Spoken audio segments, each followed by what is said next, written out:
ಕಬ್ಬಿನ ಬಾಕಿ ಹಣ ನೀಡುವಂತೆ ಆಗ್ರಹಿಸಿ ಮೈಸೂರಿನಲ್ಲಿ ರೈತರು ಡಿಸಿ ಕಚೇರಿ ಮುಂಭಾಗವೇ ಅಹೋರಾತ್ರಿ ಧರಣಿ ನಡೆಸಿದ್ದಾರೆ.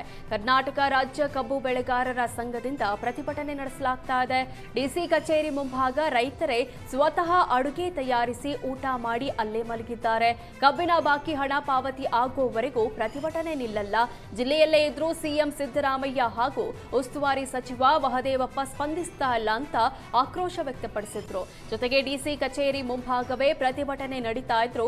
ಸ್ಥಳಕ್ಕೆ ಬಾರದ ಜಿಲ್ಲಾಧಿಕಾರಿ ಹಾಗೂ ಅಧಿಕಾರಿಗಳ ವಿರುದ್ಧ ರೈತರು ಧಿಕ್ಕಾರ ಕೂಗಿದ್ದಾರೆ. ರಾಜ್ಯದಲ್ಲಿ ಬಿಸಿಲಿನ ತಾಪಮಾನ ದಿನದಿಂದ ದಿನಕ್ಕೆ ಹೆಚ್ಚಾಗ್ತಾ ಇದೆ. ರಣ ಬಿಸಿಲಿಗೆ ವಿಜಯಪುರದ ಜನರು ತತ್ತರಿಸಿದ್ದಾರೆ. ವಿಜಯಪುರ ಜಿಲ್ಲೆಯಲ್ಲಿ ಬಿಸಿಲಿನ ತಾಪಮಾನ 42 ಡಿಗ್ರಿ ತಲುಪಿರೋದ್ರಿಂದ ಜಿಲ್ಲಾಡಳಿತ ಎಚ್ಚೆತ್ತುಕೊಂಡಿದೆ.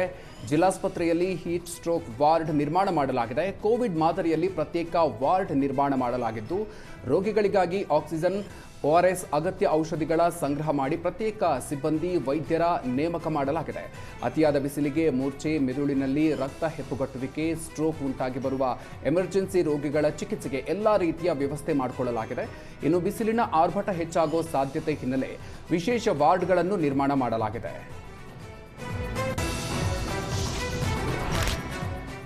ಸಿಲಿಕಾನ್ ಸಿಟಿಯಲ್ಲಿ ಬಿಸಿಲಿನ ಬೇಗೆ ದಿನೇ ದಿನೇ ಹೆಚ್ಚಾಗ್ತಾ ಇದ್ದು ಜನರು ಮಣ್ಣಿನ ಮಡಿಕೆಗಳ ಮೊರೆ ಹೋಗ್ತಿದ್ದಾರೆ. ಜನರು ಒಂದು ಕಡೆ ಫ್ರೆಶ್ ಜ್ಯೂಸ್, ಮಜ್ಜಿಗೆ, ಎಳನೀರು ಅಂಗಡಿಗಳಿಗೆ ಮುಗಿಬಿಟ್ರೆ ಇನ್ನೊಂದೆಡೆ ಮಣ್ಣಿನ ಮಡಿಕೆಗಳ ಖರೀದಿಗೆ ಮುಗಿಬೀಳ್ತಿದ್ದಾರೆ. ಅಡುಗೆ ಮಾಡೋಕ್ಕೂ ಕೂಡ ಮಣ್ಣಿನ ಮಡಿಕೆಗಳ ಬಳಕೆ ಮಾಡಲು ಮುಂದಾಗಿದ್ದಾರೆ.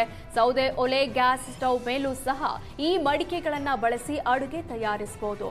3 ದಿನ ಮಡಿಕೆಯಲ್ಲಿ ಆಹಾರ ಇಟ್ಟರೂ ಕೆಡೋದಿಲ್ಲವೆಂದು ಗ್ರಾಹಕರು ಹೇಳ್ತಿದ್ದಾರೆ.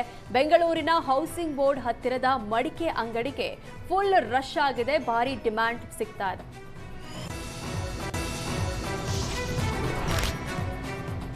ಬಿಸಿಲ ಬೇಗೆಯಿಂದ ಬಳ್ಳಾರಿಯ ಜನರು ತತ್ತರಿಸುತ್ತಿದ್ದಾರೆ. ಅತಿಯಾದ ಬಿಸಿಲಿನಿಂದ ಬೆಳಿಗ್ಗೆ 10 ಗಂಟೆಯಿಂದ ಸಂಜೆ 4 ಗಂಟೆಯವರೆಗೂ ಹೊರಗೆ ಬರೋದಕ್ಕೆ ಜನ ಭಯಪಡ್ತಾ ಇದ್ದಾರೆ. ರಸ್ತೆಯಲ್ಲೇ ನಡೆದು ಬರೋರಿಗೆ ಕುಡಿಯುವ ನೀರು, ಹಣ್ಣು, ಜ್ಯೂಸ್ ಸಿಗ್ತಿದೆ. ಆದರೆ ಬಸ್ನಲ್ಲಿ ಓಡಾಡೋರಿಗೆ ನೀರು ಸಿಗದೆ ಪರದಾಡ್ತಾ ಇರೋ ಹಿನ್ನೆಲೆಯಲ್ಲಿ ಪ್ರಯಾಣಿಕರಿಗೆ ಬಸ್ನಲ್ಲಿ ತಣ್ಣನೆಯ ನೀರಿನ ವ್ಯವಸ್ಥೆ ಮಾಡಲಾಗಿದೆ.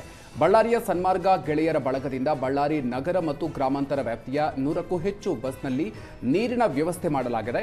ಚಾಲಕರು ಹಾಗೂ ನಿರ್ವಾಹಕರ ಸಹಕಾರದಿಂದ ಪ್ರತಿದಿನ ಬಸ್ನಲ್ಲಿ ಕ್ಯಾನ್ ಇಡೋ ವ್ಯವಸ್ಥೆ ಮಾಡಿದ್ದಾರೆ. ಬಳ್ಳಾರಿ ನಗರಕ್ಕೆ ಬರುವ ಶಾಲಾ ಕಾಲೇಜು ವಿದ್ಯಾರ್ಥಿಗಳಿಗೆ ಮತ್ತು ನಿತ್ಯ ಬಸ್ನಲ್ಲಿ ಸಂಚಾರ ಮಾಡೋರಿಗೆ ಇದು ಬಹಳ ಉಪಯುಕ್ತ ಆಗಿದೆ.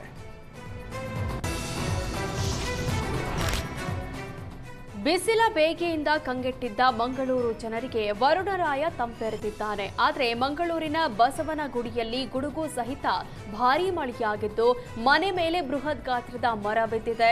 ಅದೃಷ್ಟವಶಾತ್ ಮನೆಯಲ್ಲಿದ್ದ 4 ತಿಂಗಳ ಮಗು, 80 ವರ್ಷದ 2 ವೃದ್ಧರ ಸಮೇತ 5-6 ಜನ ಪ್ರಾಣಾಪಾಯದಿಂದ ಪಾರಾಗಿದ್ದಾರೆ.